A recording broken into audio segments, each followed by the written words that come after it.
If we can take anything away, it's that no win is going to come easy, and I think we came in here and our decision making was poor, and I don't think we came in thinking we were going to win easily. I just don't think that we were as focused as we should have been, and it cost us a win and it cost us clinching home field, so now we have to win against Chicago next week, which puts on a little added pressure. Yeah, I mean, over the league the fields are a little different and the bounciness can be different, and so I think it took us a little bit, and the field's also narrower, so there's a lot more people in a smaller space, so it's not as easy to bring the ball down and play the way that we wanted to play, but we should have done better with it anyway, so we're not going to blame the field on it.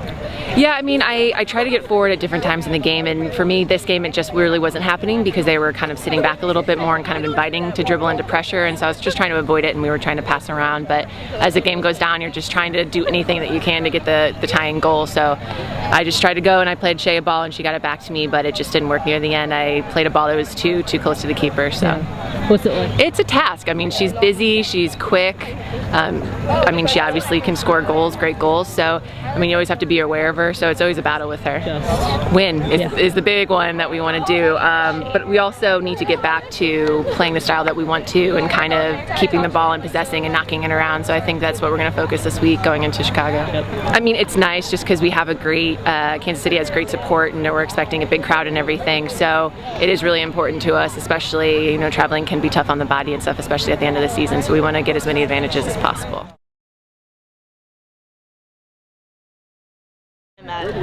You know, I have to give a little bit of credit where credit's due. Our assistant coach Tom Durkin said a little bit about how we're going to keep this streak going, and we'll be like, when's the last time we lost? Because right now a lot of people are like, what are you playing for? And it's to get better. And that's kind of what we told the team, and we want to finish strong, and one way to finish strong is to get better now and to keep winning, and we're doing it, and I'm so proud of this team. I mean, this to me, Kansas City is playing some of the best soccer in the league, and there's a good chance that they're going to win the championship.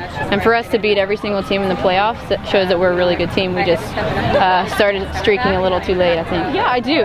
This has been a very positive result, I think, in every front. Everybody seems to love this format. We love that U.S. Soccer is a part of it, and they have enjoyed the fact that the fans have liked it, and it's been a continual growth this year.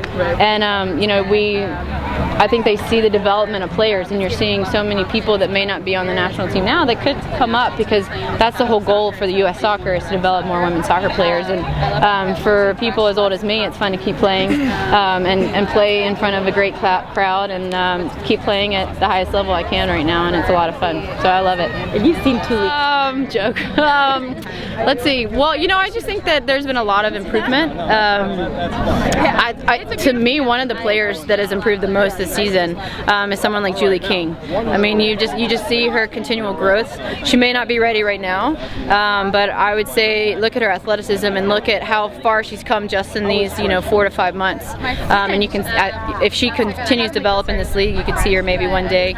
Same kind of thing with like Mariah and Jazz. Those are some fun young players that are coming up that are really fun to see. And I have to say, right now, I would offer up Kia McNeil, man. She's awesome. I love playing beside her. I would love to be. It's a lot of fun to be a coach. It's kind of hard when you started out kind of being teammates and friends, and then you have to go into a coach's role. You have to separate yourself a little bit. So that's difficult to separate, to figure out how to separate. Was there one thing that was really harder than you thought it would be, or? The hardest part to me is deciding, like, the starting lineup, the subbing. You see their faces, who's not playing, who's playing. That's the hardest part, because I know everybody wants to play. If I were sitting there, I'd be wanting to play. I'd be like, coach, coach, coach, coach. And that's the hardest part to me. And I hate it. And but it's just part of the business, and everybody understands that, and everybody's been amazing. I'm looking forward to playing here again. I think this team, this organization is one of the best out there. They've been here since day one for women's soccer, and I'm looking forward to coming back with this same group of girls and just being better. I want to see us improve, and I want to see us win next year. It's so frustrating to know that our last game is in a week. It's frustrating to see all these teams preparing for the playoffs and resting players when this is our last hurrah. We're going to go after it. That's frustrating, and I don't want to feel that way again.